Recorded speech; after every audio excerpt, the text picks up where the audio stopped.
I'm probably the best salesperson in the UK. No one can sell like me. That's a bold statement. And it just blew up. There must be people in the audience you employ who go, run to the back of the room to get people up and running. Never. You promise me? Yeah, I passionately sell my products. Get over it. I just want to know this business process because there's lots of noise out there. Why is there so much controversy around you and Rob Moore in the property world? I can't speak for Rob. Kicked his ass, knocked him down on the first round. He was on his knees like a little. Oh, but I had a headache. I'm like, of course you had a headache. I smacked you in the head. I think make it off stage, mate. What you play, the way you are with it. Some people buy into it. I personally wouldn't buy into it. I think you would, though. I don't think I would. I think you would. I don't think I would.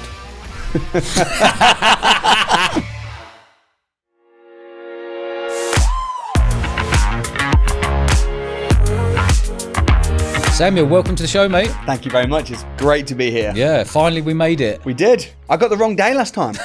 I was just like, literally, it was the summer, wasn't it? And I was enjoying Sandbanks, and I messaged, I was like, hey man, are you ready? You're like, what? It was. Right, let's roll all the way back. Where did you grow up, and how did you become such a colourful and controversial property developer? Well, I grew up in Warsaw, which probably didn't help me, because then when I got into the business world and all the etiquette, I didn't understand the etiquette at all. I had to have etiquette training about 3 years ago to learn basic things about knives and forks and how to sit and how to... So, yeah, grew up in Warsaw, which is near Birmingham, and failed in school quite bad. Always on the brink of getting expelled. Parents split up when I was 7 years old. And that was kind of like my background. And now I'm a property developer. I run a training So when you said your parents split up at 7, who did you end up living with? Your mum or your dad? My mum. Your mum, okay. Yeah. And what was school like for you at that time? You're saying you're getting close to getting expelled. What sort of personality were you at school? Short attention span. And I went to, my mom's a Christian and I'm Christian as well, but she wanted to homeschool me because me and my brother and my sister, she just didn't like the way the schools were going.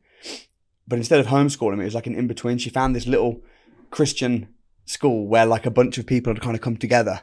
So there was only, I think about 15 kids. So I went into this little bubble of a school. So it was a school, but it kind of wasn't. It was kind of like a cross between homeschooled and an ordinary school. And yeah, I just didn't like it. I mean, they were all the kids were a bit strange. Probably I was the strangest, but it was just horrible. Yeah. You know, I didn't particularly enjoy it. What was your personality like at school?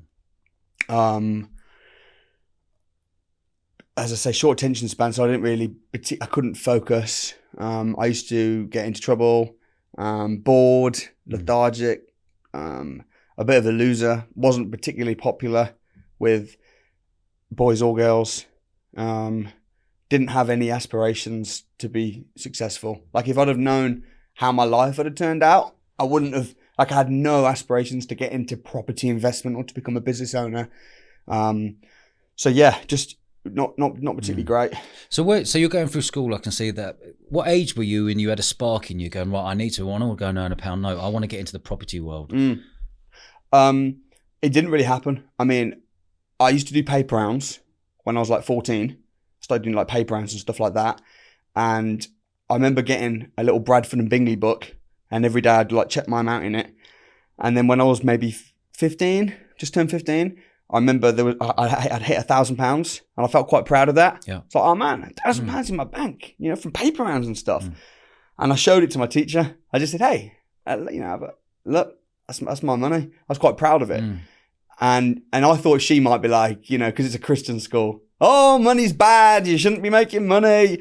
But she didn't. She said to me, that's more money than I've got. And I think that kind of gave me a little bit of validation. Like, oh man, there is something I'm good at. Yeah, I'm not good at maths or English or science or chemistry or whatever, but I got more money than the teachers. I think that's the earliest memory. And then my mom got me a book by Richard Branson called Screw It, Let's Do It. And he's got ADHD, dyslexia, stuff like that, I think, as well. So that was like, oh wow, that was kind of, oh, maybe I could get into business. So I think that was the earliest memory I can have where I actually had some kind of sense of maybe I'm good at something. Yeah. And when did it come about when you made that first leap of getting your first property or any opportunities around? How old are you? Well, I left school at 16. I got my first house at 17, but I was too young to actually buy it and get everything in my name. So my mom remarried when I was like a teenager. I think I was like 12, 13. So my mom's husband hosted the property in his name and said, in a few years you can switch it over. So that was like my first investment. He didn't give me any money for it. He just said, hey, I'll host it. You know. What do you mean host it? Who put the deposit down for it? It was 100% financed by the bank. Was it? Yeah. What year are we talking roughly? That went through in March 24th, 2009. 2009. Yeah. I was 17. It was like the month before I turned 18. So he put it in his name and then switched it over to your name when you hit 18. Well, that was the plan, but it just stayed in his name for a few years. Okay. But yeah. And was that the first bit of business you thought, hold on a minute, I can earn a good Yeah. Yeah, because that house, I rented it out room by room and that paid me like $1,000 a month. Yeah. Which was like, what? Crazy. You know, so that was the first, you know, like taste. And what was your journey after that then? Was there anyone, did you have a mentor? I know you said you didn't have a fatherly figure.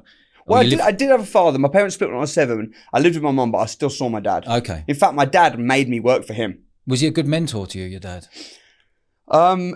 Yes, in one sense. Like he taught me about business and being, you know, he was a magician. So he used to do parties. Is that right? Yeah. Quality. Yeah. Did you get into doing any magic? I was forced to. Yeah. I wanted to be a doctor, but he made me be a magician instead. Quality. No, he made me. Yeah. He made me. What sort of magic did he do? What sort of magic did he teach you? So he used to do like card tricks and children's shows, discos, not just magic. We did the full works. Discos, balloon making, everything. That was my job. Yeah. For how long? 3 months. Did you enjoy it? Nope. No. And then when I got that first house, that paid the same as working for my dad. Without having to do much work. Right. Yeah. Yeah. Hi guys, just giving you the quick heads up. We've just launched a new VIP membership on Patreon. This gives you exclusive episodes, behind the scenes footage never seen before, VIP community chat, and early access to all episodes. If you love what we do, for the sake of a cheeky pint a month, £5 a month, come and support the channel. It allows us to grow even bigger. So how did you roll on from there then? How did your journey go from having that first property? So I had that first property. Then I was like, man, I just need to do this again and again and again. But you couldn't do it because the 2009, the prices were crashing. Lenders were getting really risk averse. So then I started doing property, but in a more creative way. So for instance, I would buy a house, but I would agree to pay for it in 5 years. You'd buy a house and you agree to pay for it in 5 years. Yeah. Go on. Well, let's say, bear in mind now it's 2009. Yeah. Let's say you bought a house in 2000. Let's say, I'll tell you my first one. Yeah, tell me. So my first one was in Blockswich. The guy's name was Steve. He bought it in 2007. He bought it for 95 grand. He's got a big mortgage on it because he bought it in 2007 when banks were lending out loads of money. Yeah. Now, the value of the house has dropped, but the mortgage is still high. Okay. So he's in negative equity. Now he's got bad tenants trashing it. Now he wants to sell, but he can't sell because he's in negative equity. So I'll say to him, I'll buy it in 7 years for the price you want, but I'll pay you in 7 years. How much did he want? He wanted 81,000. 81. Because that was the price of his mortgage. Did you get it 81? Yes. Okay. So how did you get it? How did you then pay him back in 5 or 7 years? Because I've got the option to buy it for 81. Yeah. Over 7 years. But then the mortgage payments are 145, but I rented it for 550. Okay. So I'm saving up that £300-400 a month, being super disciplined, locking it away. And then after 7 years, that 30 grand now can buy the house. That's the deposit. Yeah. But by the time I bought the house, obviously it's more than 81 now. So I had a lot of those. Yeah. Fair play. And how did you grow your business then? So did you get into property training courses? That was way later. Or later on? Way later. Okay. Yeah. So what year are we talking at now then when you got your first property? 2009. And tell me your journey from 2009 to sort of like 2015, 2016 in the property world. So the training started 2016. Yeah. So from 2009 to 2016. So the first couple of years of going into property was getting lease option agreements, I bought that house that I told you about. I was also controlling, I set up like a management company. So I'd manage people's properties. So I was making a living. I was doing okay. Who taught you all of this? I went on a few property courses. Oh, so you went on other people's courses to find out how to do it? Yeah. Whose courses were they? I went on many courses, but Are there any that stand out? Yeah. Simon Zushi. Yeah. I don't know if you've heard of him. I know Simon Zuki, yeah. Yeah, I went on his course. I had a nightclub up in Birmingham, and he got me into this club. We had that for about 3 years, throwing parties there. Yeah, Simon Zuki. So he knows me super well. He's got blonde hair. Yeah. I tell you a story about Simon. When I was 17, just before I bought my first house, I hadn't even bought that house yet. I'd found it. Yeah. I'd negotiated it, but I was thinking, I'm too young. Simon phoned me up, and I was a teenager living with my mom, and he's a multimillionaire. Spent 45 minutes with me on the phone, putting together a plan and helping me get my first house. Quality. So respect to Simon. Yeah, massive. And this is like 20 years ago when I had that. I had a nightclub, it was called DNA, 2,700 people. And Simon called me up and said, you want it? How weird's that? Yeah. I haven't even thought about that bloke for 21, 22 years. Yeah. Amazing. And so you learned how to do what you're doing now by Simon. Not just Simon. I went on many courses. Well, for a start, Simon was one of my mentors. I also had a guy called Tony Crook, who I met at BNI, who's a business. What's BNI? BNI Business Networking International. Yeah. So he helped me. Doug Dorbury, from Executive Training Consultancy. Like, I was paying thousands to these guys, even though I was a teenager. Yeah. And that's one of the things people judged me for at the time, because people will happily spend 20, 30 grand going to uni. Yeah. And that's cool. But when I was doing this, my friends and family were going mad, because they're like, why are you spending thousands of pounds learning from Simon Zushi? Yeah. Is he going to give you an accreditation at the end of it? Are you going to get something from the government backed? No. Doug Dorbury, all these people, who are these guys? They're not backed by the government. You're not going to get a degree. You're not going to get any accredited certification. So that was the judgment I was having from my friends and family at the time. But what I, at the time, how I saw it was, you're spending 30 grand to get a degree to help you get a job. I don't want a job. I want to be in business. Yeah. And if I go to uni to learn business, I want to be learning from a dude who's not in business. Yeah. And people teaching business at university aren't in business. No, they're on 30 grand a year. Yeah. So you're paying 30 grand to learn from a guy who's reading from a book written 20 years ago. Yeah. Who don't know nothing about marketing. Yeah, I hear you. You don't know anything about brand. But people, the judgment I got from my friends and family, like, I was the laughing stock, It's like, what are you doing? How did that make you feel at that age? Because if you are 17, 18, you're not going to be fully secure in yourself. You're not going to be fully mentally strong. It's going to be, am I doing the right thing? Am I doing the wrong thing? Did you know in your heart of hearts you're doing the right thing? No, I felt embarrassed. Yeah. Yeah. I remember my cousin saying to me in a public environment, I was 17. He said, and I was in a suit. I don't even remember why I met him now, but a brief meeting, we had a brief thing, and I was in a suit, and he looked at me and he said publicly in front of people, he goes, so when are you going to actually go get a proper job? And I felt embarrassed. I don't know. Now I'd have a million answers. But at the time I was just a bit like, oh, how awkward. So yeah, no, I was embarrassed for sure. So what did you learn from these courses? What are the 3 big things you learned from these courses? Well, I learned about the basics of property investment, how to find good deals. Yeah. That's the first thing. I learned that the marketplace doesn't discriminate. People do. Because I had a chip on my shoulder about being young and uneducated and whatnot. But actually, if you're good at what you do, you're going to be able to make money. Because people might be racist, people might be prejudiced, people might be ageist, but the marketplace isn't. And I learned how to sell. I think I'm probably the best salesperson in the UK. No one can sell like me. That's a bold statement. Well, I mean, I'll give you a run for the money. Maybe. It's hard. How do you define it? Is interesting, but I'm very good at sales. Yeah. And I think everything in business is around sales. Well, everything in the whole world revolves around sales. Yeah. Yeah. And sales is marketing. I think if you know how to sell, and you can promote and you can market, you've got that in the locker. You can get a job anywhere, or you can create your own business 100%. anywhere. Totally 100%. agree. So tell me your journey through that then. How many properties did you start building up? Are you a property developer? Are you buy, let, sell, do up? knock down houses. Yeah, so I wasn't a property developer until sort of like much later. I was, I guess you could say a property investor, but also mainly a property entrepreneur, because a lot of what I was doing was about managing properties. I was also finding property deals and I was packaging them. Flipping them. And not even quite flipping them, introducing them to investors. Because I didn't have the money or the resources to be able to buy it, do it up, sell it. But I do have the resources and the knowledge to find it, introduce it, and say, hey, I've got this deal, sign this non-disclosure agreement, and I'll show it you. And then you've got 1 hour to make up your mind. Yeah. What was your movement then from 2011 to 2016? My church kicked me out in 2011. Were you happy with that? No. I was upset. But I was basically asked to leave my church. Why? Because there's got to be something deeper than just going, you're earning money, you got to leave. The reason that they gave was... Did you try to buy the church? Rent it back to them. Yeah. Now you see it, now you don't. The magicians see it. The reason that they gave for kicking me out of church was, the actual reason that they gave was that I was overzealous and lacked wisdom. That was their reason. I was 20. Do you think they were right?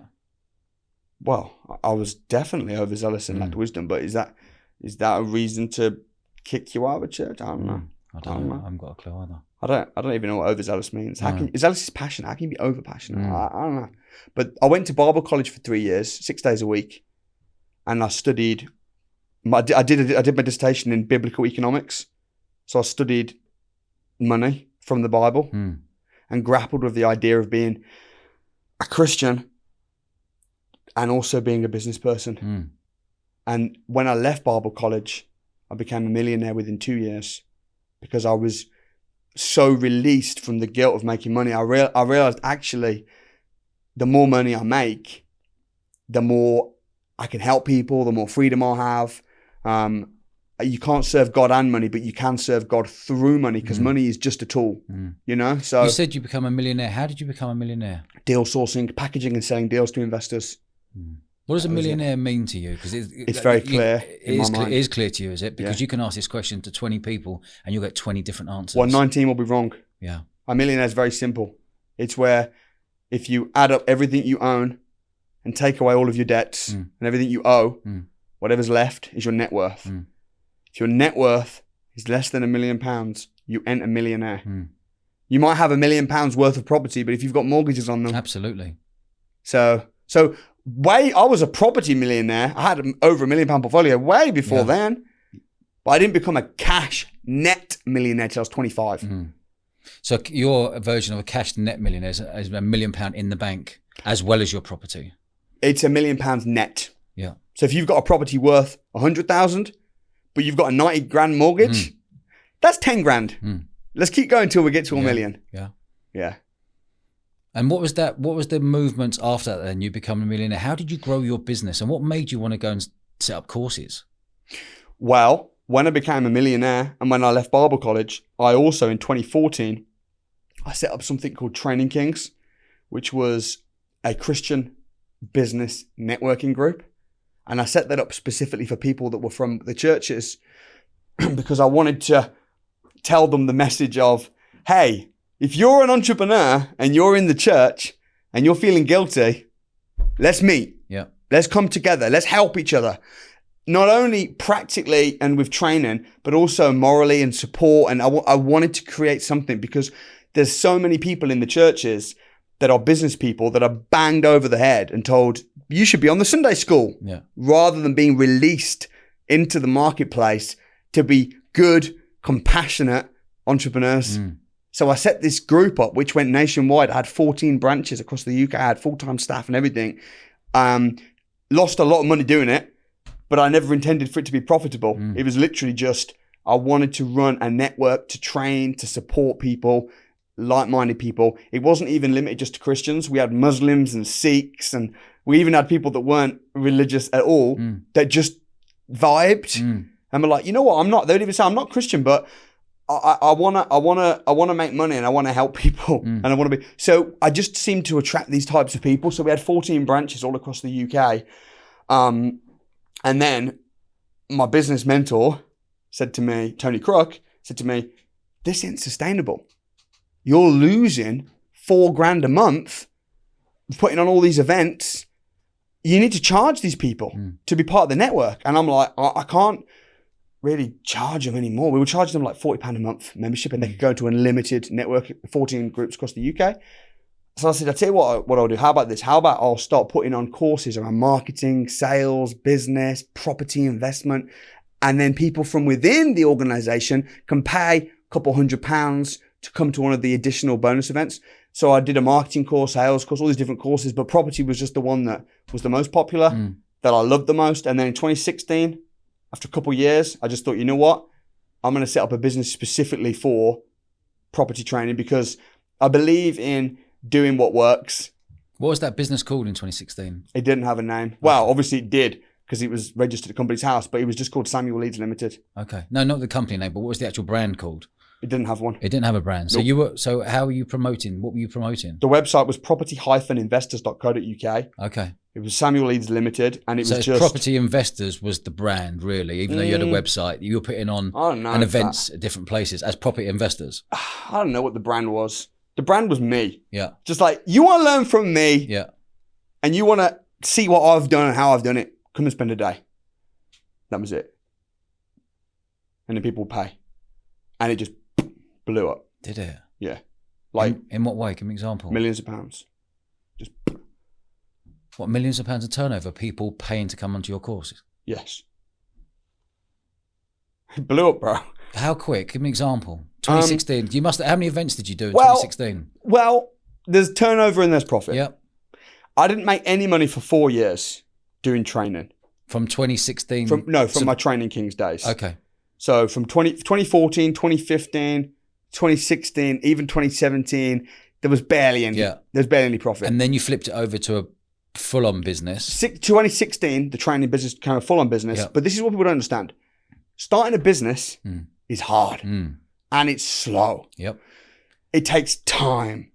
So you have to be aggressively patient. Right. And if you can become aggressively patient in business, whether you're setting up a podcast, whether you're setting up a festival, whatever we do, I do, whatever you do, if you can get that skill set under your belt and know it's going to take 1,000 days to break the back of something, you're away. But a lot of people give up too early. My brother tried to make me quit the training in 2018. 2018, I teamed up with my brother. And at the time... And what year was that for you? This was 2018. Yeah, no, but what year, what number year on your business journey? Oh, maybe 9 years. No, on the business of doing the training course. 2 years. 2 years, okay.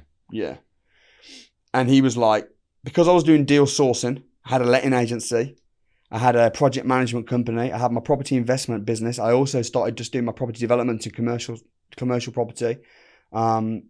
Training Kings. I was then also on top of the Training Kings. I was running now my property training. He was just like, we're only allowed to keep 2. We can't be doing all these businesses because it's too confusing. And to be fair, my brother, he'd done quite well in business. My dad had left, gone to Brazil. He'd ran with the entertainment stuff. He had hundreds of entertainers. He'd made a success of the magician stuff. So when we teamed up in 2018, I was like, okay, well, which ones do we keep? And he wanted to get rid of the training because he said that you don't have lifetime value of customers. Yep. They'll buy a course and then that's it. And it's too focused on me. You can't really systemize it. So he wanted to focus on the deal sourcing instead, because that's a bit more lifelong. What do you mean by deal sourcing? Deal sourcing is where you introduce properties to investors. Yep. Because these investors, we had a list of investors, a few hundred, that were just buying deals again and again every 6-12 months. Just keep buying. That was making about 30 grand a month. So he was like, let's focus on that. Net profit? Nah, turnover, but the overheads were quite low. Were you working on 10%, 20%? Nah. More like the other way around, more like 90%. Okay. Yeah. Because that... So you didn't have many staff and stuff. It was just literally you sourcing. One member of staff at the time. Yep. Yeah. So he wanted to focus on that. But in the end, we sold most of the businesses, but we kept the property training and we kept the property, obviously the investing and the development. We kept that. So I've since gone into other businesses, but that was the main focus. And then we blew up. 2018, 2019, we blew up massive. Give me an example what you mean by blow up. I mean like 1,000 people in a room every week to come see you. How much a ticket? Oh no, not much. Like maybe £1. So you're gonna get 1,000 people in a hotel room, giving you £1. Yeah. You got all your overheads. Yeah, it's a loss leader. It's a loss leader. So what were you doing to sell to get money for those 1,000 people? How does it work? Okay, so I'd run there'd be 1,000 people there. And what were you doing on the main stage, chatting? All day on stage, teaching, condensing everything I know about property into a day. And at the end of the day saying, if you want to learn from me and do more, I've got this mentorship, I've got this advanced program, blah, blah, blah, blah, blah, blah. And then a percentage of them would buy, maybe more like £1,000, £2,000. And then that then subsidised the cost of the hotel room. Okay. So now you're at break even. Yep. But then you've got like an inner circle mastermind, which is at the back end of the back end. And that's where the money is. Is this the shows when you're on stage, people on stage, and you go right after 10 hours of chatting, getting people on board, and then people go up the back of the room. They sign up for $2,000. Right. Okay. Yeah. So I've seen a couple of these. Yeah, but I'm the best. Are these the ones where you just be on stage going, and it's not $10,000, it's not $7,000, it's not $5,000, it's $2,000. It's like selling sausages at a marketplace. Do you not think it's a bit? Do you not think it's a bit muggy? Not really. No, I think it depends how you do it. So there's a few rules. The first rule is you can't lie.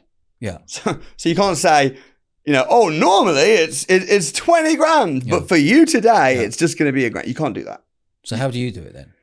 How I do it is I actually don't knock down the price. I give away bonuses. So what I do is I'll say that I've got this program, which is $2,000. This is what you get, blah, blah, blah, blah, blah. We've also got an online version. We've got this, we've got this, we've got this, we've got this, we've got this, and we create a stack.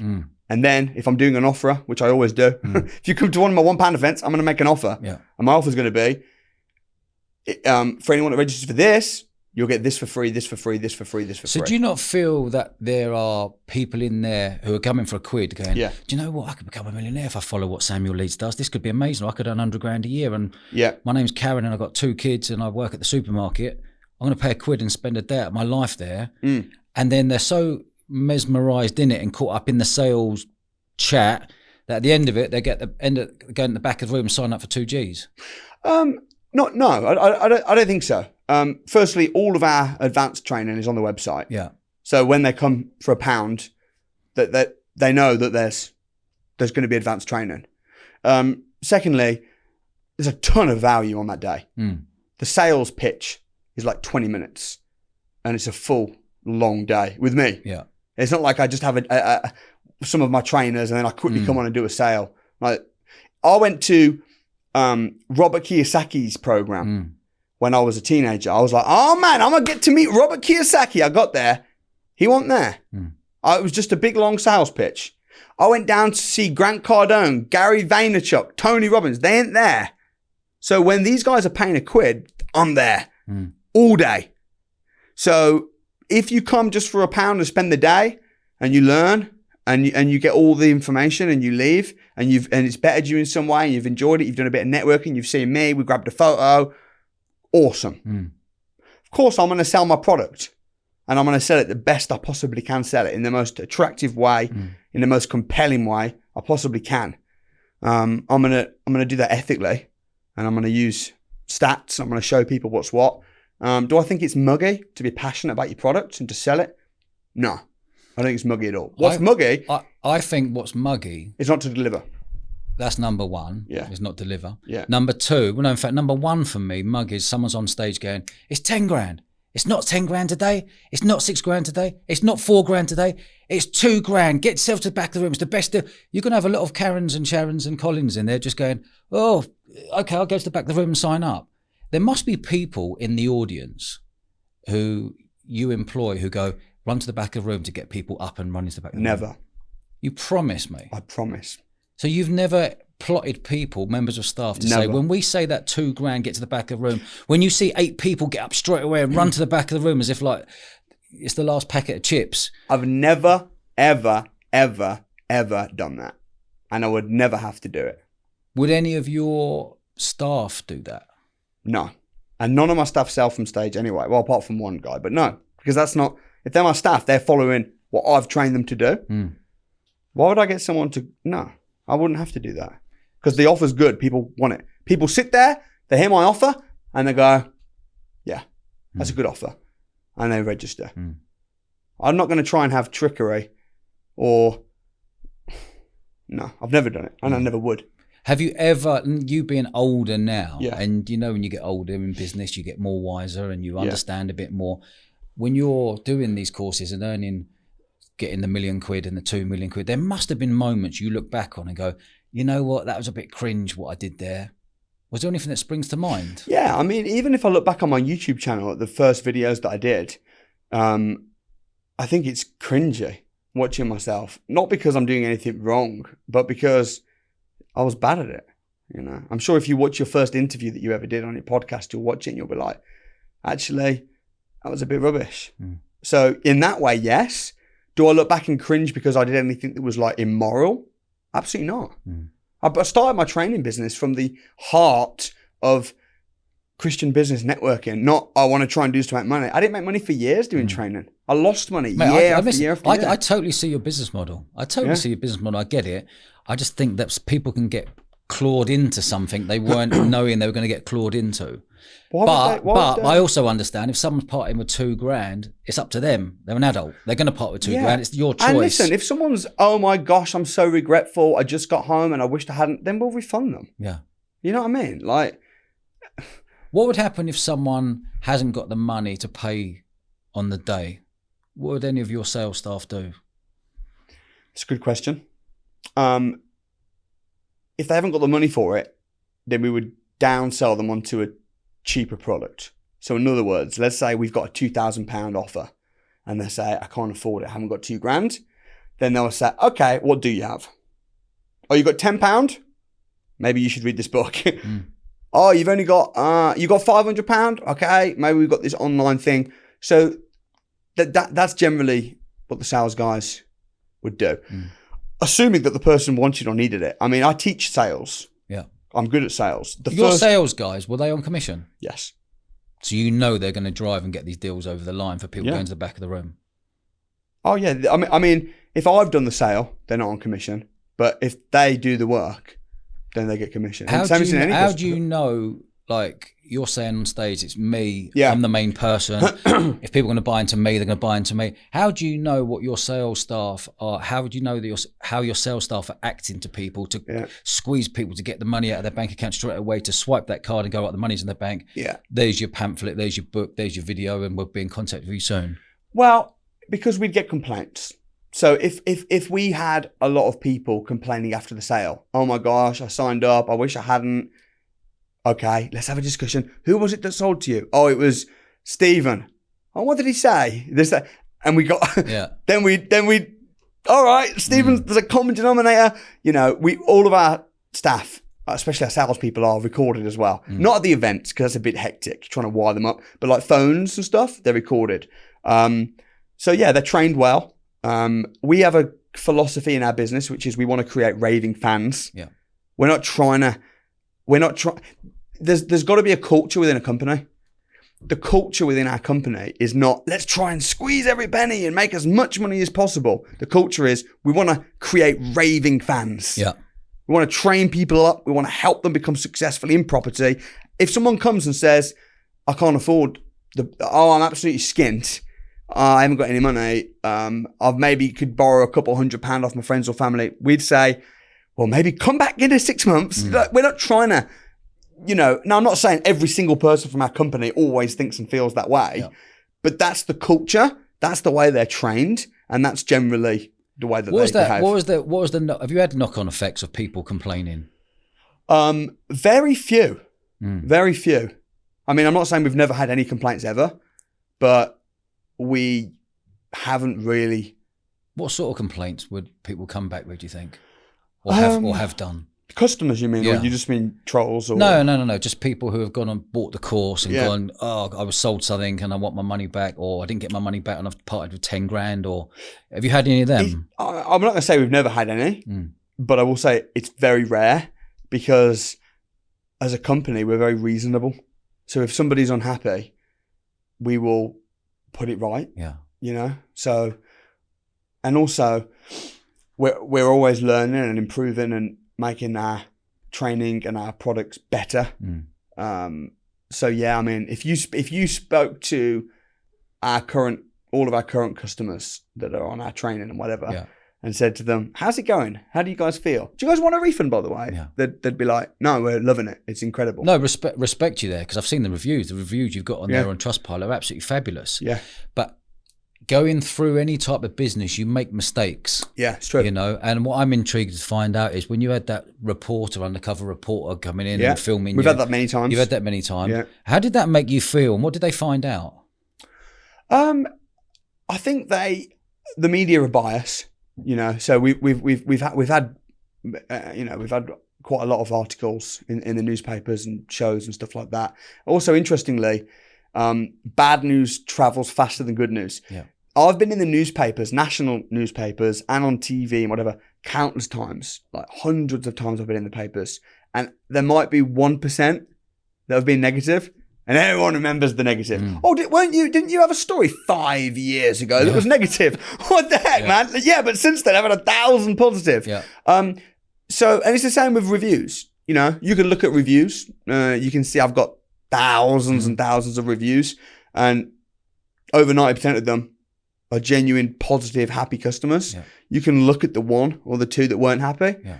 You can't please everybody all the time. How does it make you feel when you know there's an undercover reporter in there? That lady who did the BBC undercover report, and she had a film, and then she ran to the back of the room and signed up. Then they tried to upsell her for 10 grand, and she said, I'm skint, I can't afford it. How does that make you feel as a business owner when you hear the pressure they're being put under to sign up? It's good, because I like to live my whole life as if it's always being reported on. Every time I'm running an event, I even say this to all the staff. We need to act like everyone in the room is a journalist. Yeah. That's how we got to act. Doing what we would in public and in private, same. So I'm not perfect, Dodge. I am not a perfect human being. But I'd like to think that I got nothing to hide. Everything's on the table. Yeah, I passionately sell my products. Yeah. Get over it. Yeah. So does the man on the market saying, £1 fish. Come and have a look, £1 fish. You're going to go and do a report on him? Yeah. I'm running a £1 course. It's a loss leader. Then I'm going to sell. Get over it. We're all adults. Everyone's an adult in the room. Every time I sell, I always say, this is not a promise. This is a process. This is not a guarantee. This is an opportunity. This is going to be hard work. So, yeah, man. Come report. Come. I have no problem. I welcome them. Someone signs up for £2,000. What are they actually getting for that £2,000? So they're getting advanced training with me in person for around 4 days. Give me an example. Yeah. In a room, in a hotel room, the Thistle Hotel at Heathrow, with myself, a group of people, watching me on the phones, hearing what I say. So what I'll do is I'll be like, let's say we're on a course about HMOs. I'll say, right, here's how you find a HMO. I'll find it on stage. I'll ring the agent. HMO, housing. House of multiple occupancy. Yep. Or the course might be about packaging and selling deals. Yep. So here's what I'll do. Spend 4 days with me. I'll say, listen, let's find a deal. We'll find a deal. We'll source a deal. I'll ring up the agent. Someone will go out and view it. Bang, bang, bang. All live, like you in my office. Then I'll package it. I'll email it out to my investors. My investors will start calling me. I'll take the call while I'm there in front of all these people. I'll sell. They'll watch me sell. Then I'll say, now you go do it. And we'll just spend 4 days together doing the of property. Also, I got 10 mentors out in the foyer. So this is for £2,000. This is the free course they get. Or do they have to pay for that course? So the free course is just 1 day. So that's not really a day of like... So for that £2,000, what do they get? Okay. So 2 Gs. If I come up to you, I want to learn what you're doing. Sam, there's £2,000 cash. Now, what do I get? Okay, what are you giving me that day? Where am I going? You're going to get contracts. So you want to package and sell deals to investors? You're going to get contracts worth £2,000.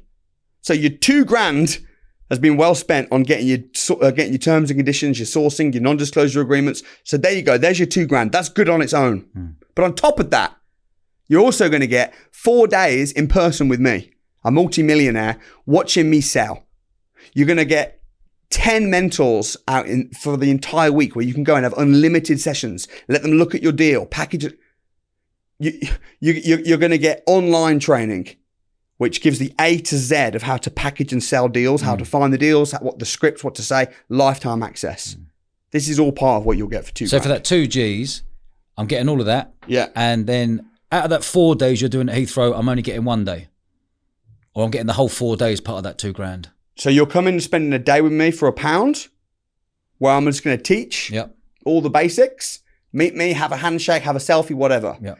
Then you're going to invest another $2,000 if you want. Yep. If we gel. If you don't like me, then cool. You go home and you tell your story. You like me, we get on, we gel. Then you invest $2,000. Then we spend a week together. And you get mentors, one-on-one. We sit down with you.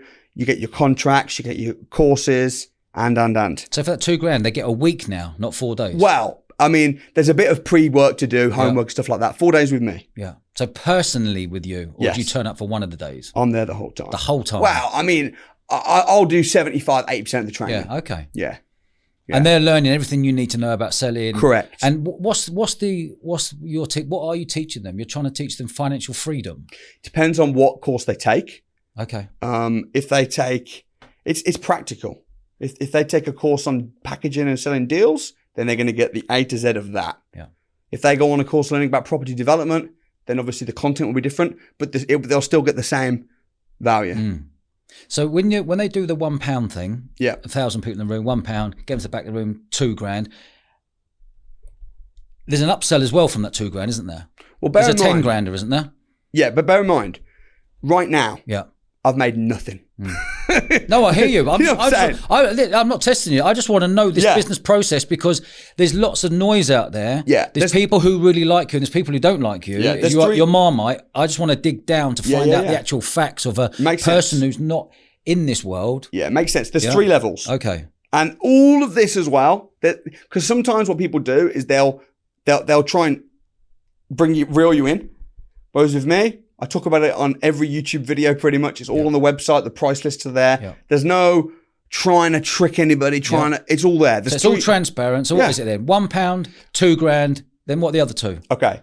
No. There's 3 levels. Yeah. The first level is all the free stuff / £1. Yeah. So basically free. All the free stuff. Then there's all the $2,000 courses. Yep. Then there's the academy. And the academy is 12-month mentorship. Okay. How much is that? $12,000. Okay. So £1,000 a month. Well, they pay up front. What they pay up front today? Yeah. And what do they get for that $12,000 course? Oh, mate. Ridiculous levels of everything. They get unlimited mentoring anytime they want with not just myself, but also our mentors. They get a weekly mastermind call with me where we sit on there for an hour and a half, 2 hours. Yeah. They get... As a group? Yeah. Okay. They get... we look at their deals. So every time they look at a property and they want us to review it, they send it to us. We rate it out of 100. We quote all their refurbs.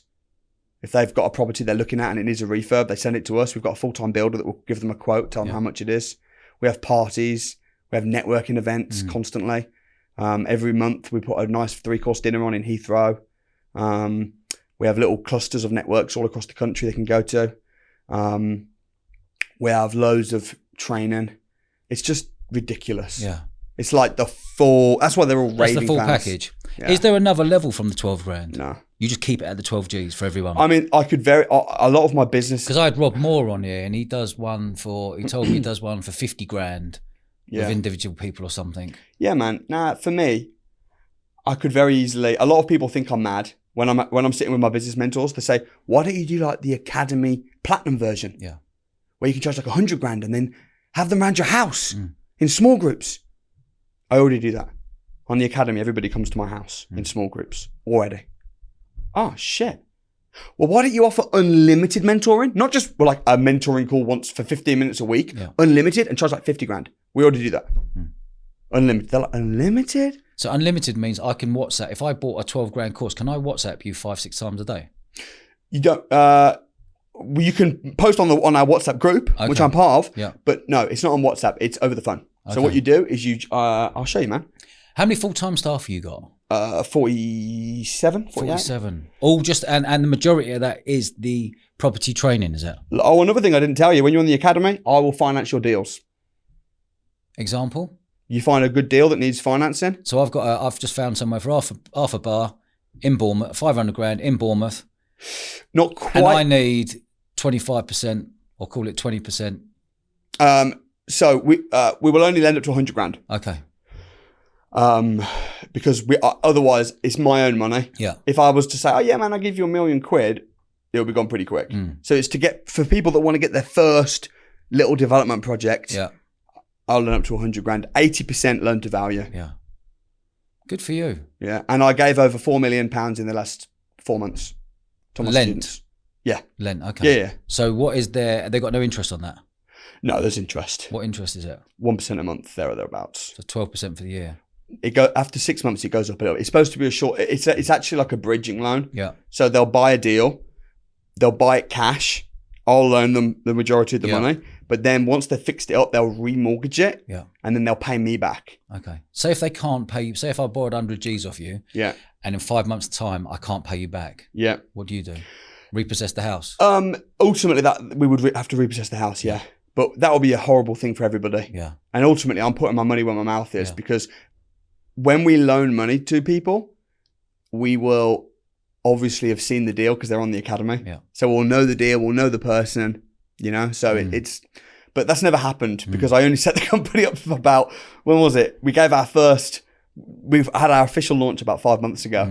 So I want to also find out about, but there's that massive thing on the internet with you and Rob Moore fighting with each other, having a go at each other. It just all sort of blew up the internet. Yeah. Of you two genuinely not liking each other. How did that all come about? Wasn't it something like... Well, I saw him on your podcast as well. Yeah. And that was like the week before the fight. Yeah. So it dated very quick. Yeah. It did. And your fans hated him, which was really interesting. What do you think your fans will think of me? Do you think they'll hate me like they hated Rob Moore? I don't know. I think you know what? I don't know. Be interesting. It'd be interesting to see. I the comments was surprised afterwards. how hated Rob Moore was. Because I don't think Rob Moore's a particularly hated guy. I'm probably more hated than Rob is. Really? Probably. Rob's... Why are you both hated by people?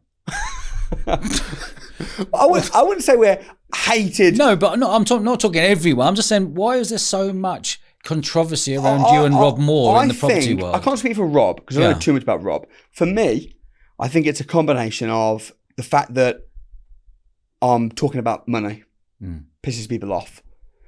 I think the fact that I'm selling courses pisses people off because they're like, oh, why are you selling courses? Some people think that courses, and it blows my mind, they're so... I don't understand why they think it, but they do. Because I've seen in comments, oh, I thought this person was really good, and then I realised he sells courses. He's a scam. It's like, what? Since when did selling courses be a scam? Like, what the heck? To me, it doesn't make sense. But for some reason, I'd love to sit down with someone and find out why. But there's that. And then I also think in Britain particularly, like in America, if you're driving a Ferrari in America, I'm not really into Ferraris, but if you was, they would clap you. But in England, they'd be like, resentful. They'd think you're a wanker. Yeah. So I think when you're talking about, oh, I made a load of money. Oh, and here's how you can too. Yeah. It's just like, oh, get out. Yeah. In England, people don't like that. But do you think the way you are, as a British man, giving it the old American style, this is how you make money. This is what you got to do, people. This is what you do. And we're on stage throwing this and da-da-da. Yeah, I'm not used to that world whatsoever. But me looking in, I think, mate, get off stage, mate. What you play, the way you are with it. Some people buy into it. Me personally, I personally wouldn't buy into it. I think you would, though. I don't think I would. I think you would. Absolutely. I don't think I would. Of course you would. No, I wouldn't. But you're a smart person. Yeah, but I wouldn't buy into you up there giving, oh, everybody hands in the air, people, if you want to be a millionaire one day. Like, I don't know. I wouldn't buy into that. I'd see straight through you and all the people around me. I'd be looking left and right thinking, I hope you lot are seeing straight through this fella. What do you mean? But, what do you mean? No, straight through the American style. No, but I believe that your courses are probably absolutely fantastic. And I believe that you're teaching people the quick way to learn everything you need to know about property. But that person's got to have the energy, the get up, go, and it's got to have that. Do you know what you would do though? They've got to have that vibe about them to go, you know what, I really want to make this work and I'm going to follow everything that he tells me to do and hopefully it will work. No, but how you'd buy into it if you were interested in property? You might not even come to a £1 course. You've never been already, so maybe you wouldn't. But I think what you would do is you'd watch a couple of YouTube videos and you go, this is interesting. You'd probably maybe go on to a webinar and you'd watch, You know, you'd register for a webinar to learn about property development or whatever it was that you're interested in. And then I'd do a sale in the exact same way as I do on stage, where I'd do a stack and I'd make an offer in a very attractive way. And you'd look at the return on investment and you'd think, an online course learning the A to Z of this particular strategy for $995, you know what? Even if I just get one deal, even if I just knock £1,000 off of the asking price with a slight little negotiation line, you know what? I'll take a punt. You'd do it. You'd love it. You'd see how awesome it is. You'd then get another course, and then you think, you know what? I'm just going to do the academy. I reckon you would. How many people, what percentage of people do you reckon who do your course give up? It depends what you mean by do my course. If you mean do the £1 course, then... No, the £1 in or there. That's like just turn up and have a free day, and if you like it, great, it's a quid. Yeah. For that quid, they've got to give you their bank details? Yeah. Okay. Well, so that makes makes it easier at the end of the day to go, whack, we've got your details, ready, let's press play, put the money in the bank, job done. No, it doesn't. The reason we charge £1, for a start, there's a no-show fee. Yep. So if they book and don't turn up and don't tell us, we charge them £100. Okay. That's the main reason it's £1. Also, it's tax efficient because when you're buying a course, you can claim it back, but not if it's the first course you did. But if it's the second course you did with that provider, then it's developing in a skill, you can claim it back. So are you charging £2,000 or £2,000 plus VAT to everyone? 1995. Plus VAT? Including VAT. Including VAT? Yes. Okay. Yeah.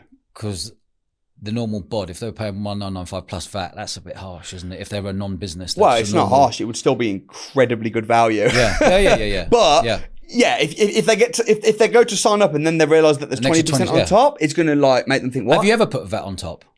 I think we did used to back in the early days because a lot of people do. Yeah. They'll say, oh, it's even now, like, it doesn't matter for me because I'm VAT registered, but it'll be like, oh, it's $2,000. You go, all right, cool. And you go to buy it and it's 2,400 and you're like, hang on a minute. Yeah. And they're like, oh, well, we've got to pay the VAT, man. Yeah. I think when I was deal selling, I remember going VAT registered.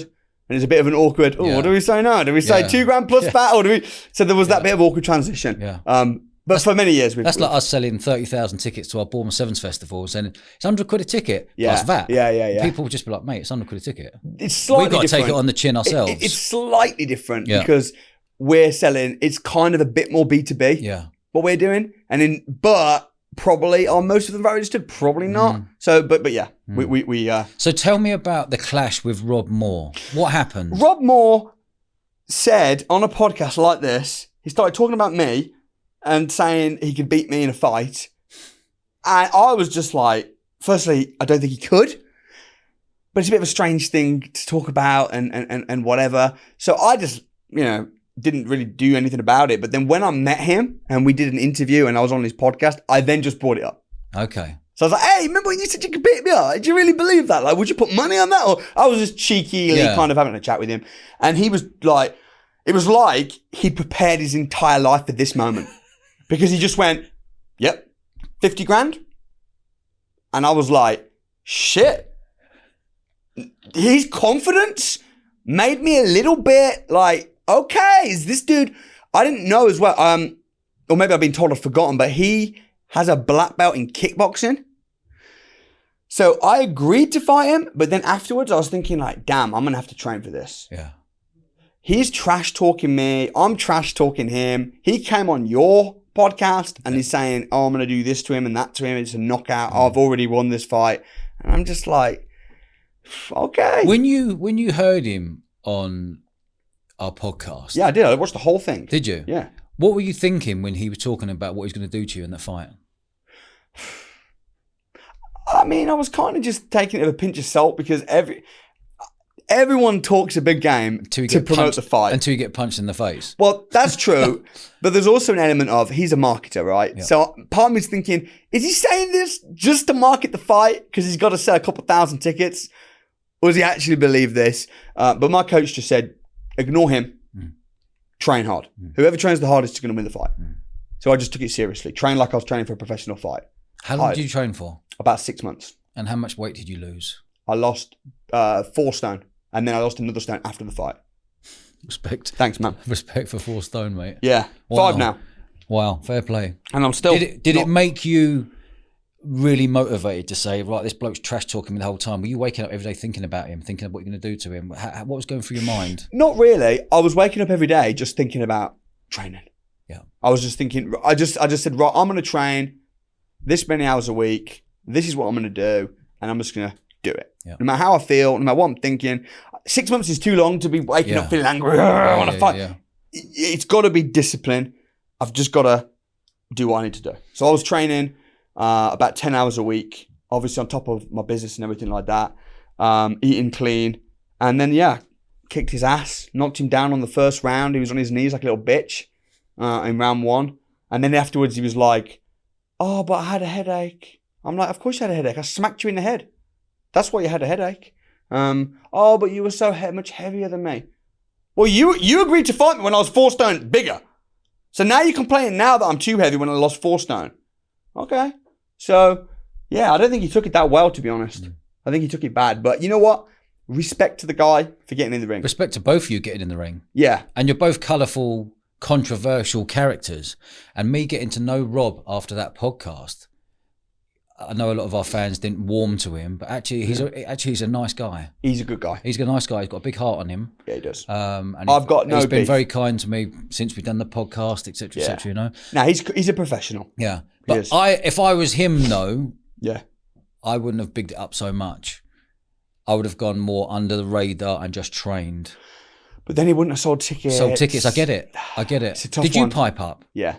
Oh, you did? Did you? Oh, mate, I did more trash talking than him probably. Okay. Yeah. Give me an example. Well, I said that he looked like a gay rat dressed up for a nightclub because he wears his when I went to meet him for our conference, I wore the braces, the little gay braces that he wears. I wore them. And then he was going on, oh, his people, you're homophobic. I'm not being homophobic. I'm just saying you look like someone getting ready to go to a gay bar.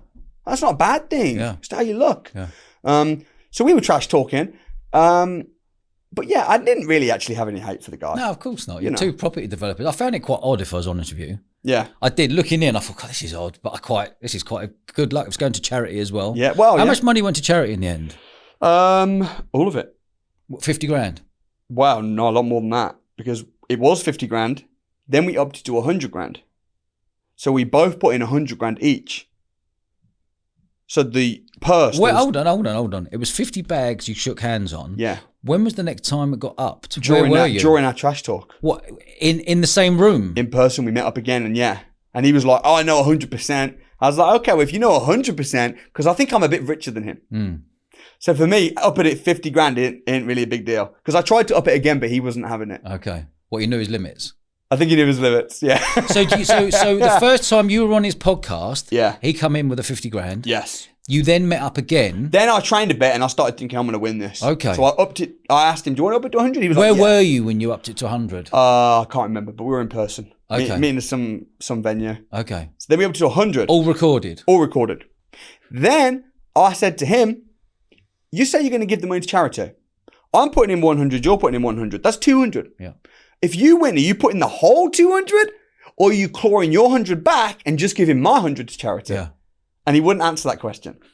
So I said, just for the record, I'm putting in the full 200. And anything we raise in ticket sales. So we built a hospital ward in Uganda, which is now built. Amazing. Which cost 200 grand. What sort of feedback were you getting when all this was going on? This whole lead up that two property developers. Why didn't you like each other? We didn't hate each other. Wasn't it competition that my training business is bigger than your training business and you're a liar and you're a liar? What was going on? What stemmed it all? Not really. When I blew up big and then he said he could beat me in a fight and all that. You blew up big when? As in when we talked about like 2018, 2019, that kind of YouTube era. and all that. 1,000 people in a room. Yeah. He's getting pissed off, being shady, saying I could beat him in a fight. His whole area is Peterborough. That's his area. He's not UK. He's just Peterborough. And Peterborough's a shithole. And that's his all of his train tickets, all of his properties, it's all in Peterborough. So I just thought, you know what? Let me find the biggest venue in Peterborough and just sell it out. I'll go to Peterborough.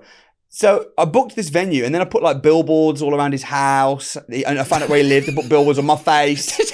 I come into Peterborough, the biggest and the best in Peterborough. Where did you put these? On the big On billboard? billboards, yeah, we just paid. Yeah, oh, 10 grand, yeah, 10 grand, yeah. Rob messaged me and said, Quality. Rob messaged me, he got my number, and he said, what was the return on investment on those billboards? Like businessman, like, what was the ROI? Zilch. I said 100% because you saw it. Yeah. What do you mean?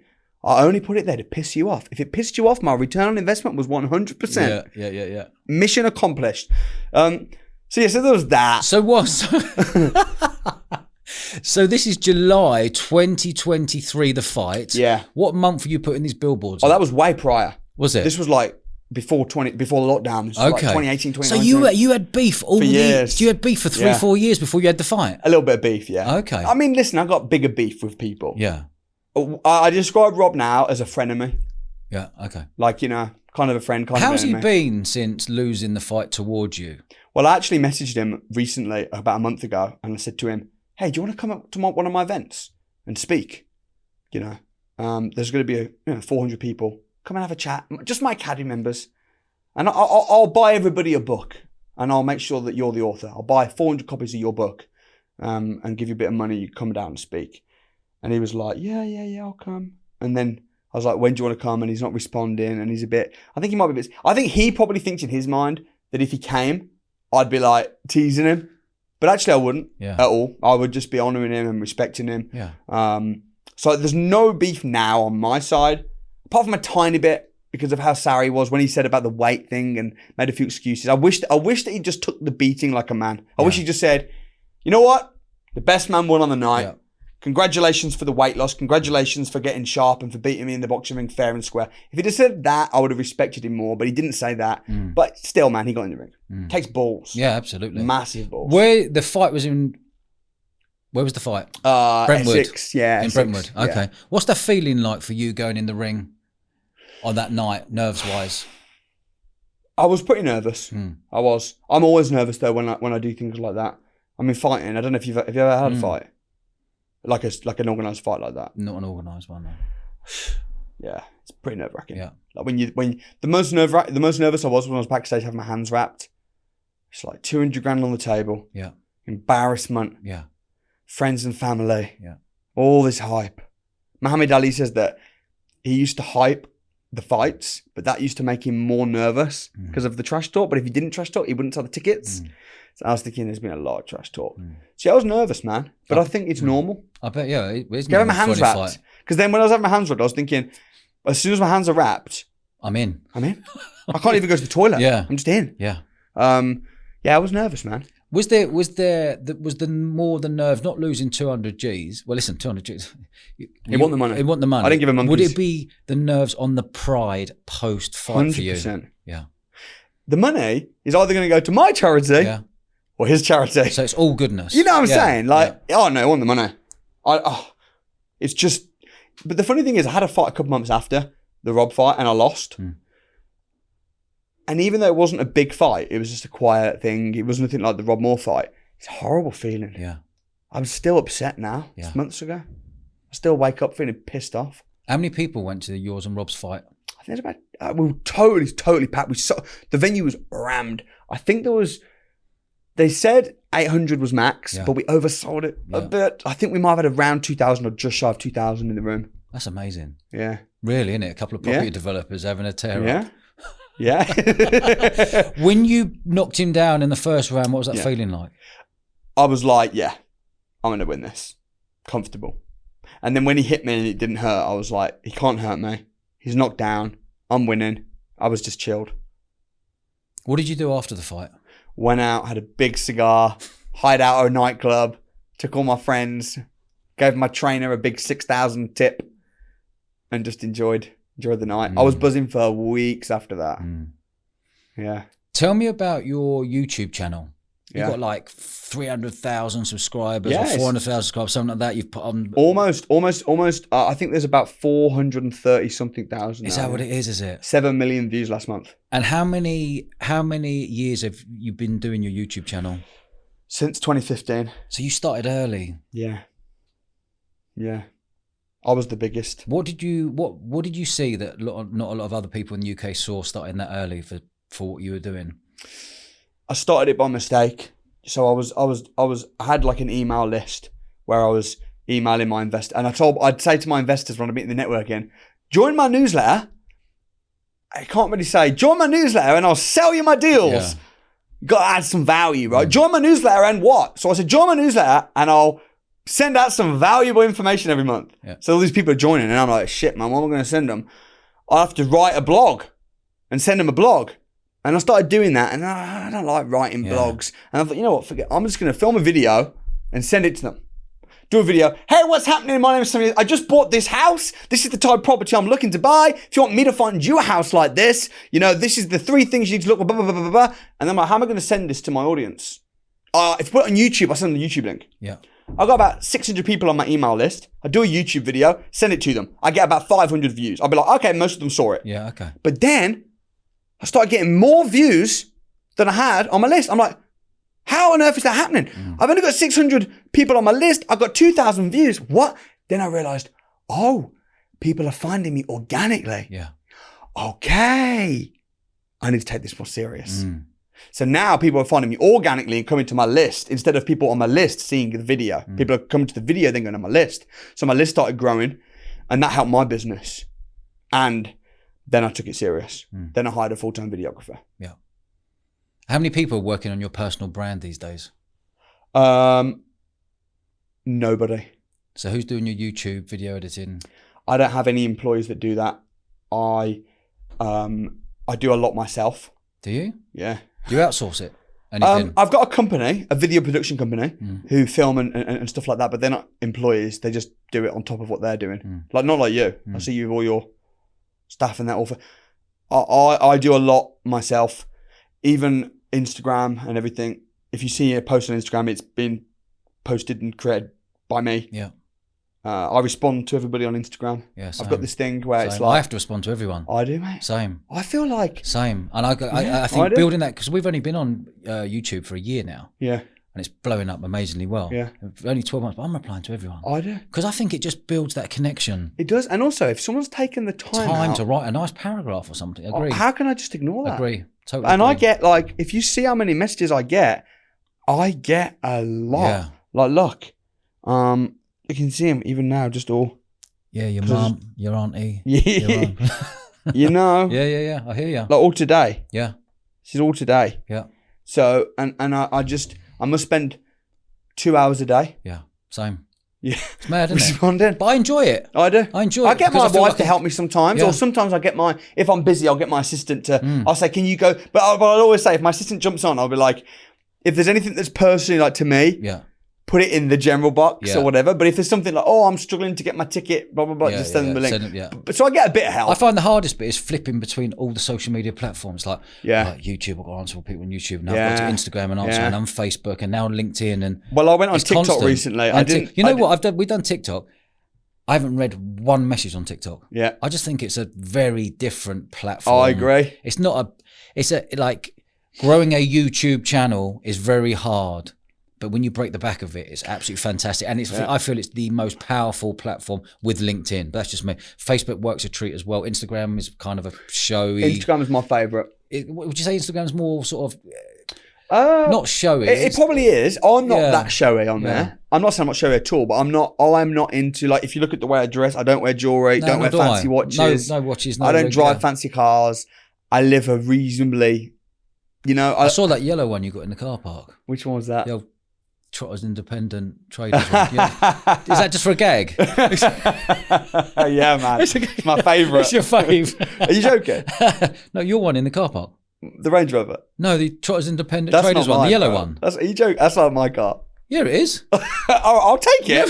I'll take it, but I didn't come in I came in a gold Range Rover, but it's okay.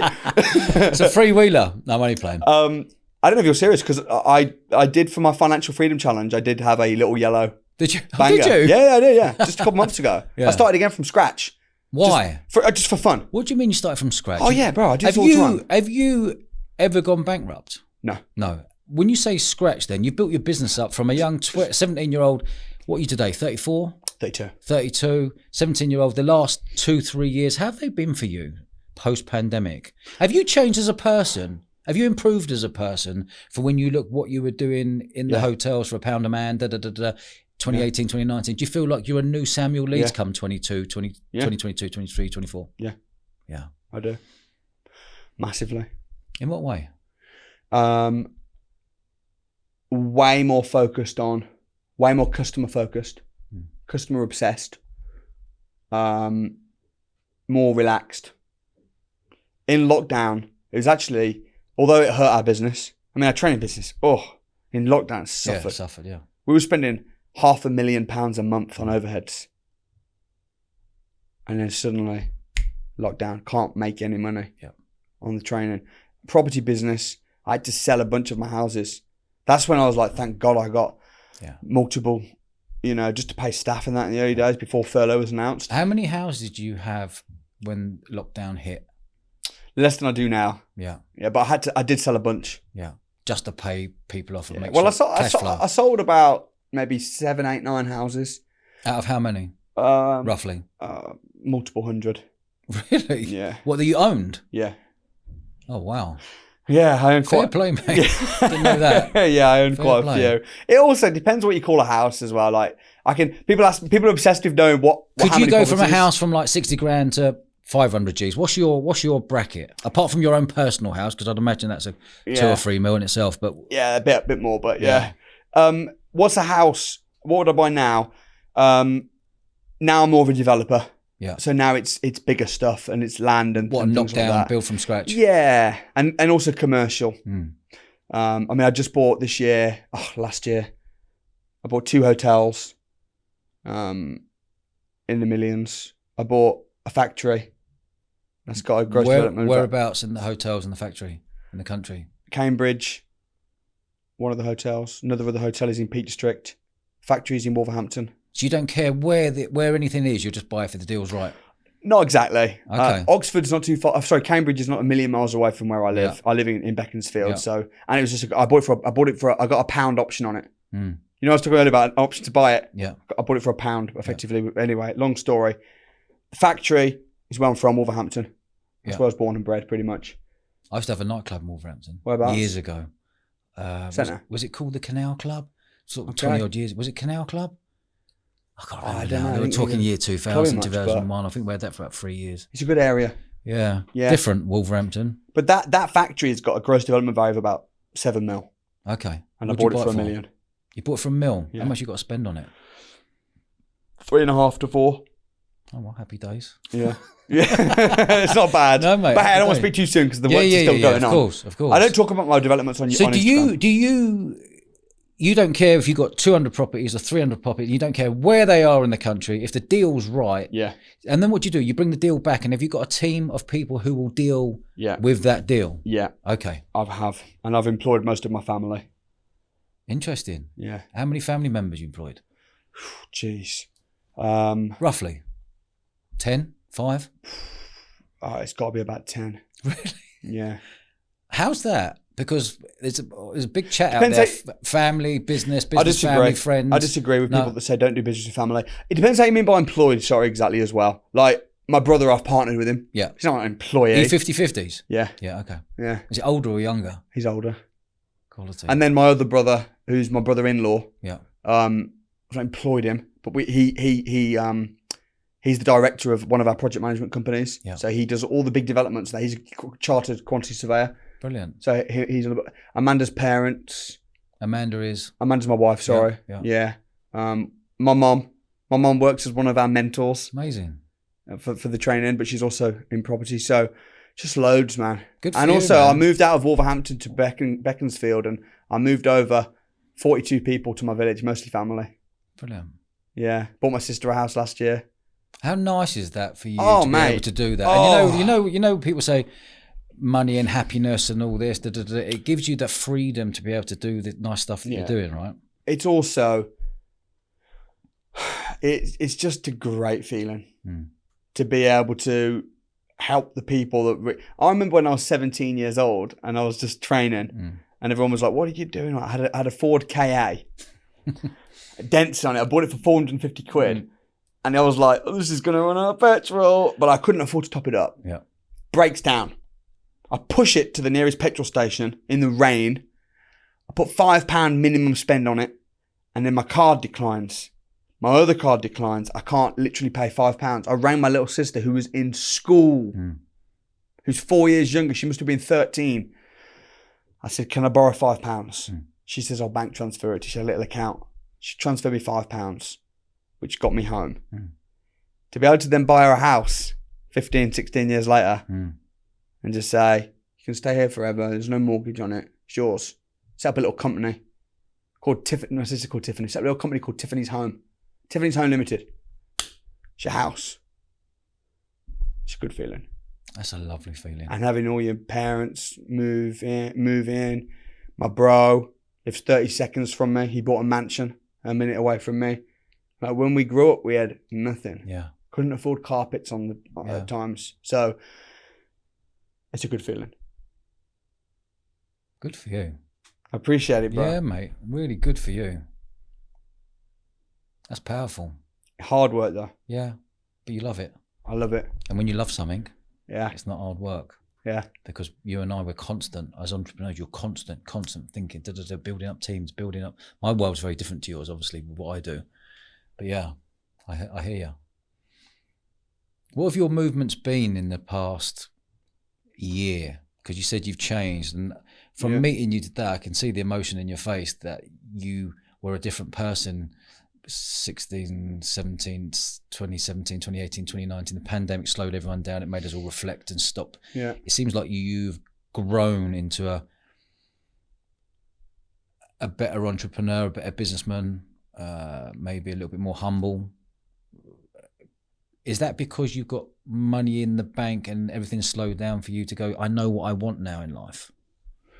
I don't know exactly. I think that I've had a tough time in business, and tough times do make you humble. Yeah, and also make you stronger. I've had a lot of people, I had bad press. I've had bad press. 2019, had a lot of bad press. Had a lot of people stab me in the back. People that I thought were friends weren't friends.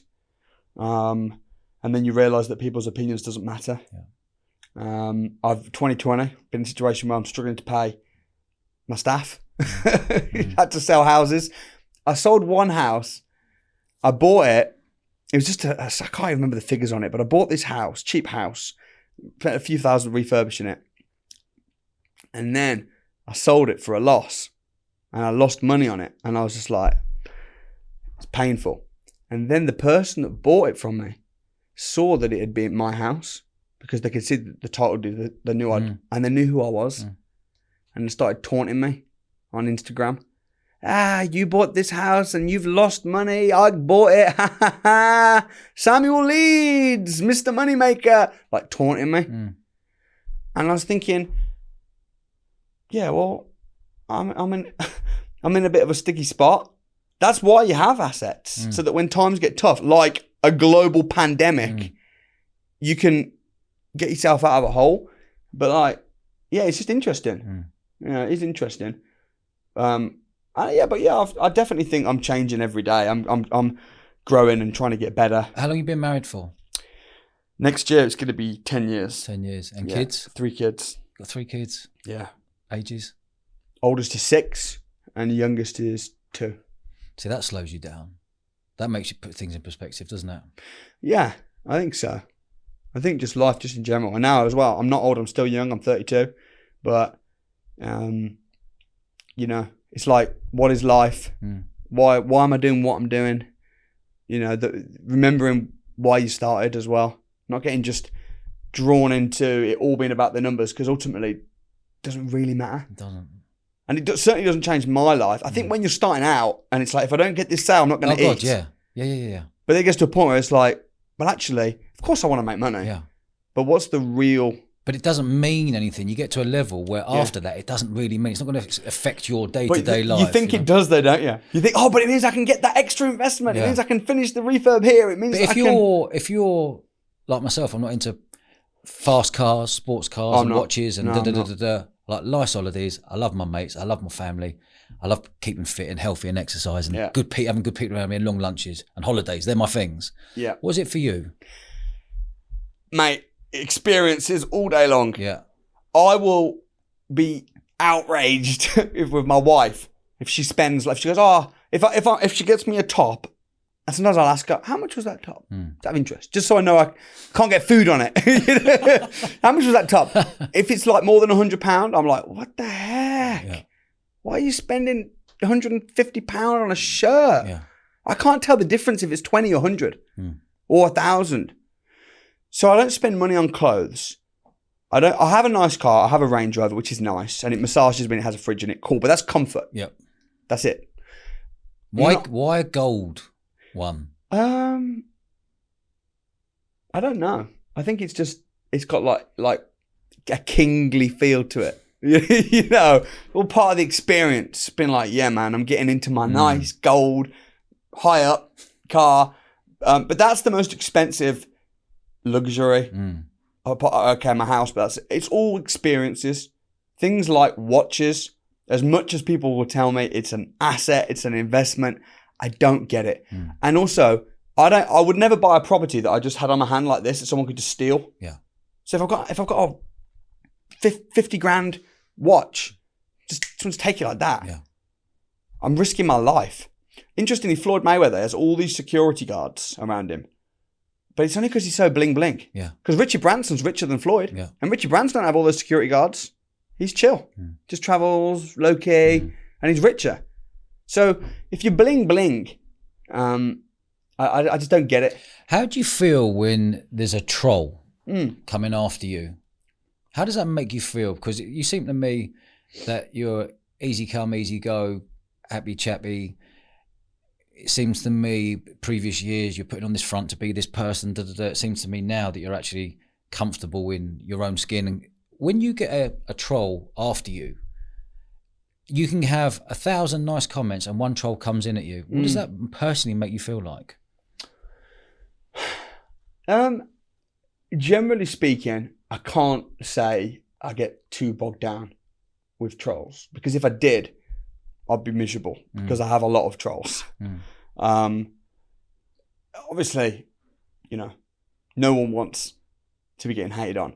And also, I think it depends on what they're saying. There was this one guy that messaged me, and he just sent me a direct message, and he said, "You're a fat cunt." Boom, as the message. And I responded, because I respond to everybody. Not going to make any exceptions. What did you say? I said to him, "Are you having a bad day? You having a bad day, mate? You okay?" And he responded back and said, "Yeah, shit." And I said, "Well, if there's anything I can do for you, let me know." It turns out he then starts talking to me, sharing his life story.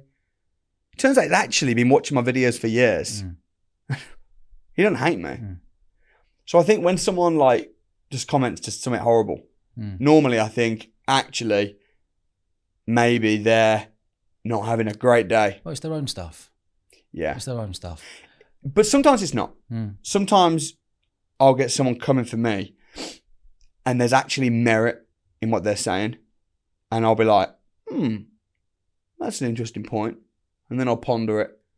Like if someone says something, like I used to have it a lot in interviews because I quite like to talk. So if I'd be interviewing people, I'd sometimes talk over them, or I'd ask them a question, and then as they were talking, I'd be thinking about my next question, or you know what I mean? And people used to comment, "You're a terrible interviewer. Give them a chance to speak, for goodness sake." And that I was actually like, okay, I need to learn here. So you can't just disregard everything someone says that's negative as they're a troll. Sometimes, no, they're your friend. They're your critic. Why do you think there is, like a minute ago, in your own words, there's a lot of haters out there? Yeah. Why? I don't know. I'm confident that even on this interview, there'll be people, "Oh my gosh, you're such a jerk." Or they'll be coming for you. "Why would you platform this course seller? Delete this video. This guy, he sells courses." But that's why we spoke, because I want to put you in a light that we're having a fellow conversation here, that some people who don't like you may see you in a different light today. Maybe. Or some people might think, "Yep, confirmed everything I already..." Yes, what a chopper. Going back, why is the hatred there? I don't know. I don't really. You must know. You must look at yourself sometimes and look at me and go, God, I'm all out there doing these videos, doing this, doing that, being loud and being brash. There must be something that triggers you to go, you know what, if I toned that down a little bit in my 30s, because you're still young, right? 32. You were doing all that in your 20s. Fair play, in your 20s, everyone's grafting for everything. You get out of the way, everyone's... Now in your 30s, it's your next chapter. That is probably going to slow down. There must be something you realised you were doing wrong to get this hatred. I don't think, though, when I'm, like, doing videos, like, if you met me at a party or if you come around my house, I'm just quite a loud, out there, expressive person, generally. So when I'm doing a video, I'll be the same. Hey, what's up? I'm standing right now in Newcastle. I just bought... Like, that's what I'm doing. Yeah. So that's not a front. That's just you. That's just me. Yeah. That's just me doing my thing. 100% strip everything back. That is Samuel Leeds. It's when people meet me sometimes in real life, they'll be like, or I'll send someone a personal voice note or a video. Like, I'll make a new friend and then I'll be chatting and I'll do them a quick video. Hey, I'm just at your house. And they'll be like, it was like I was watching you on TikTok. Like, you're the same. So, yeah, it is. Yeah. It is. Obviously, you know, sometimes I might have to deliberately, but I might play up or lean into it slightly. But yeah, that's just, that is just kind of me. And occasionally I'll do things controversial on purpose.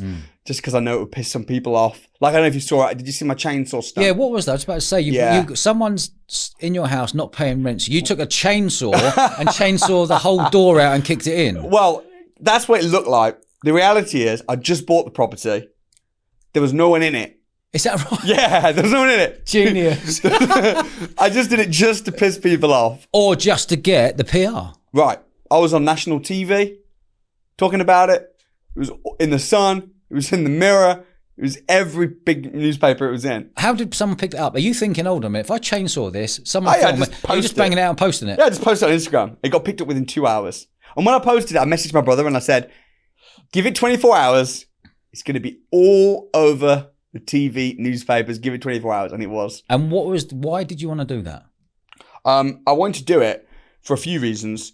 But the main reason was because when I sawed the door, and I said, this is what happens if guests don't pay and refuse to leave the house. That was my caption. I knew that the media would paint me to be the bad guy. Oh, this person, he's terrible landlord. Even though they don't know the facts. As it happens, it's a stunt anyway. But for all they know, it could be being used as a brothel for sex trafficking. And I could have come out and to get in. They don't know anything, but I knew that they would go with this anti-landlord, anti-rich guy, and they did. Millionaire landlord chainsaws out tenants. Who said there was tenants in there? Who said... So I knew that they'd go with that narrative. And then on national TV, when they were like interviewing me, I called them out and I said, you published a story. And also it was GB News. Yeah. Who like to consider themselves as really different and quite right-winged and conservative and probably pro-landlords. I was like, no. You published a story today saying millionaire landlord kicks out tenants. They weren't tenants. There weren't even any guests in there. Like, what's going on? What? So it was really, and also just to get conversations, to get people talking, and of course getting eyeballs. They'll watch me with a chainsaw and they'll go, oh, that's interesting. And then next thing they know, they'll be sat in one of my £1 programs. They'll get hooked. You know what I mean? So it was just really just a stunt. But that is a sort of thing that can create more hatred. Potentially, like if you're looking in, because the normal Karen looking at that will go, oh God, I can't believe the landlords are doing the. And it comes back to Samuel Leeds, and then Samuel Leeds gets a knock-on effect of getting more people maybe trolling from that. Would you not best of just keeping stum? Maybe. But that's boring though, isn't it? You know, I get it. I get everything you're doing, but I'm also thinking a young 30-year-old going through the next chapter. Yeah. How you mature as well through the chapter and just calm things down as maybe vanilla. I mean, not vanilla. Don't be vanilla at all, because that ain't you. But that's a great stunt to get publicity, but also that publicity can come back to you and be a negative effect as well on your personal brand. It's true. Maybe I need to. I mean, don't get me wrong. There was people saying to me in my team, don't do it. and sometimes I get that with my team as well. No, we're doing it, and then they all go, no, definitely, all right. I have a code with some of my senior people in my team. We say green light, red light, orange light. Yeah. And if there's something that's a bit like that was a strong orange. Yeah.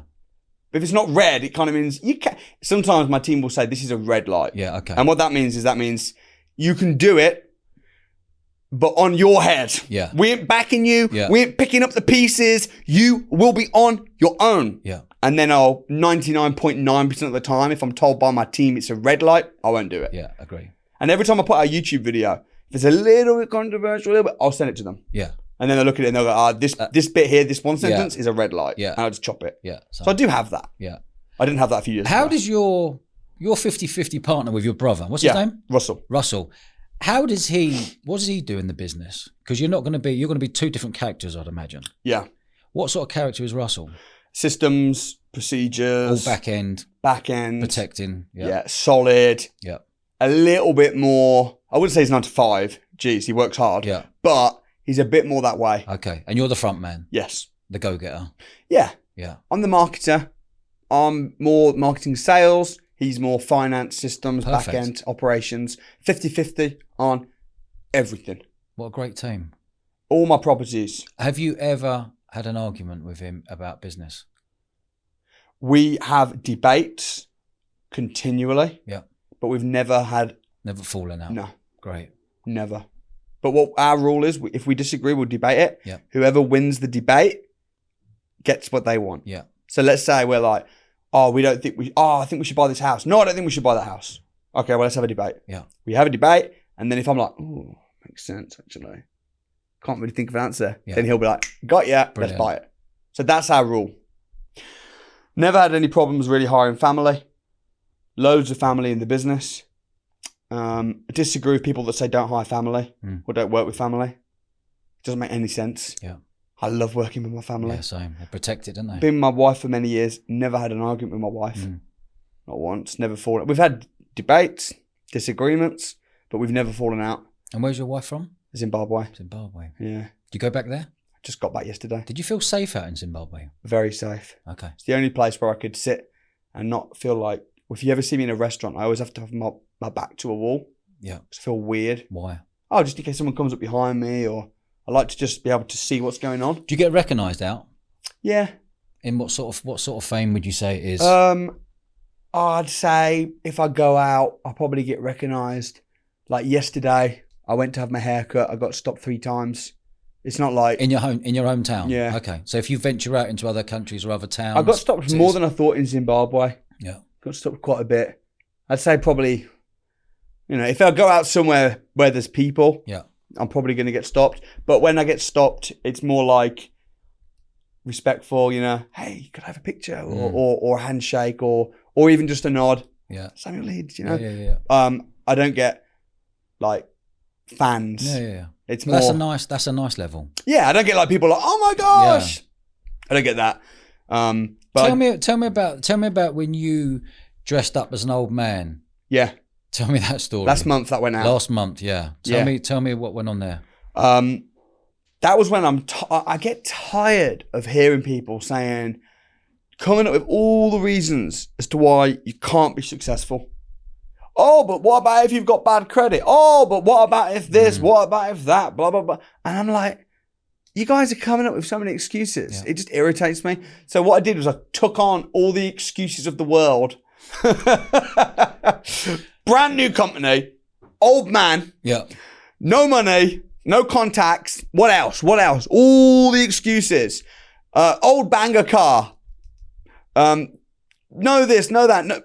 Bring it on. Took it all on, and then as a social experiment, started again from scratch in property. So you had makeup to make you look like an old man. Correct. And then you would dress up like an old man. Yes. And then what would you do in that day? Go networking, just like I did when I was 17. Yeah. And what was that feeling like? Did you have any sort of ageism against you? Did you have people thinking, oh, he doesn't know what he's talking about, or he's a bit too old, or what went on? It reminded me of when I started out from the beginning, because like now, because I've got the position that I'm in and I've got the wealth and stuff like that, I have respect in the industry. Even if I just go to an estate agent and I'll show them. Like if I'm putting an offer on a property, I'll never just put an offer on a property. I'll say to them, here's my offer. Here's my proof of funds. Yeah. You can see that 6 mil. Not in an arrogant way, but I'm letting them know I'm serious. Yeah. It's not about my offer. It's about the strength of my offer, not about the price, it's about the strength. Yeah. Look at that. right? Here's my solicitor's details. Here's my this, here's my that, here's my the other, this, right? So if they don't even know who I am, because they don't recognise me anyway, I got this. Whereas when I was starting out from scratch, I got nothing. Yeah. They don't recognise me. I had an alias name. I haven't got money in the bank. I'm starting again from scratch. So I actually quite like the feeling. It's quite refreshing. Yeah. It's like, oh yeah, you know, this is what it's like. So was that all filmed, you being an old man? Mm-hmm. And where's that going out? It's already out. Went out last month or two ago. Did it? Yeah. Yeah. And I've done that 11 times. I'm actually a bit addicted to it. I like the feeling. Yeah. And the buzz of being fresh again. Yeah. And but do you know what the biggest thing of entrepreneurs is? A lot of them go bust because they want that feeling of being bust and starting over again. What you're doing is an amazing thing, not going bust. Pretending you're starting over again and going for it. But in my head, I have gone bust. Yeah, yeah. But you're right about entrepreneurs. Yeah, they do go bust, don't they? It's a weird reason because people like the buzz, you know. Do you reckon I'll ever go bust? Do I think you'll ever go bust? Yes. No, I don't think you will. I don't think I will. No, I'm sitting here now after an hour and a half of you. I don't think you will. I would never say never, though. I don't think... But I'm very surprised. I don't think you will unless you are really stupid. Yeah. I can't see it. I got trusts and pension funds and... Yeah, you're protecting the castle. You're protecting your and I own a castle. You're putting a moat around it. You own a castle. Go on. Ribbersford House, 20-bedroom castle in Kidderminster. Yeah. Where's Kidderminster? Midlands, isn't it? Yeah. Yeah. I'm renovating so it. you bought a... Yeah. You bought an actual castle? Well, I mean... there's a lot of people. A lot of my haters will say it's not a real castle. If you showed me a photo now, would you go, "That's a castle"? Yeah, you would. Yeah. Wow. I mean, you can Google it. It's Ribbersford House. Ribbersford House. Ribbersford House. Yeah. How much did that cost? I bought it for 800 grand, and it had everything wrong with it. Derelict. Yeah. Bats. Japanese knotweed. Structural Japanese problem. knotweed. Oh mate, that was That's light. enough to say no, right? Yeah, but that was light compared to some of the other problems. The biggest problem was the bats. Yeah. Bats have more rights than That's right. tenants. Yeah. No planning for what we wanted. Nightmare. It has been a nightmare. When did you buy it? 2018. Why did you buy it? Because I wanted to be able to say, I own a castle. That's good enough. When you interviewed me in 2024 and mentioned castle, I wanted to be able to just go, did I say I own a castle? That was why. 100% return on investment now. No, what did I buy? To make money. Yeah. I wanted to develop it. The gross development value is 6.7 million. How much you got to spend on it? 4? Probably about that, yeah. So you'll be all in, including... Maybe even more. Including stamp. You'll be all in for 5.5. Yeah. I'll probably make about... 6. I'll probably make about 1 to 2 million. Why are you doing it? Forget that I just want to own a castle. If it's a proper ball lake, it's a ball lake. Japanese knotweed, bats, castle, I didn't know it was so bad though. But at that point, 2018, you're 6 years younger. Yeah. You're 26, 27 probably. About that, yeah. Is that a very different Samuel than it is today? Oh, yeah. Would you, knowing what you know now, would you have bought that castle today? I don't have regrets from buying it because I've learned a lot. And I do think I'll finish it and make my money on it. However, no. I don't think I would advise somebody. I definitely wouldn't advise somebody in the position I was in then to buy it. With no planning. It just doesn't make sense. Samuel, I've really enjoyed this. I've enjoyed it too. Yeah, mate. It's been brilliant. I'm going to know how much you actually enjoyed it depending on what month it drops. There's a 7-month waiting list. Yeah, exactly, yeah. But I've genuinely enjoyed this and I've got to know you. And when we do these podcasts and stuff, as you see, I'm not scripted. This is all freestyle to actually find out about the person themselves. And do you know what? I can see your journey. I know I can visualize your journey. There's been some mistakes along the way. There's been highs and lows. There's been pressures. There's been all sorts. But I think the future is really bright for you as a personality and as an entrepreneur and as a front man. I appreciate it. Yeah. And I've enjoyed it. I think you're a great interviewer. So thanks for having me on. You're a gentleman. Good man, Sam. Love, bro. Cheers, mate. Thanks. Thank you. Hi guys, I hope you enjoyed that as much as I did. Can you do us a favour and subscribe to the channel? It's totally free and it massively helps our show. Cheers guys.